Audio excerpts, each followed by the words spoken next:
Have you ever wanted your PowerPoint presentations to be more interactive and engaging?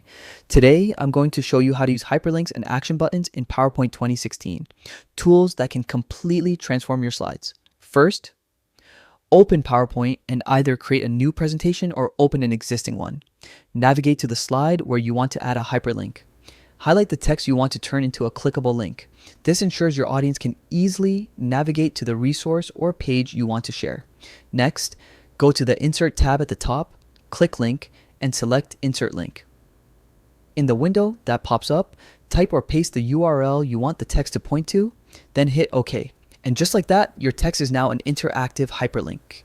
Now, let's take it a step further with action buttons. Head back to the Insert tab and click Shapes. Scroll down to the Action Button section. You'll see buttons designed for specific actions like jumping to another slide, playing a media file, or even ending your presentation. Choose the action button that fits your goal and click to place it on your slide.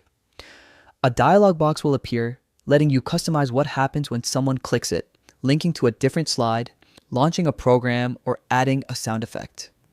Adjust these settings and apply them. And there you have it. With hyperlinks and action buttons, your PowerPoint presentations can go from static slides to fully interactive experiences. Practice these steps and you'll be navigating your slides like a pro in no time. Thanks for watching. If you found this helpful, make sure to like, subscribe, and start creating interactive presentations that leave a lasting impression.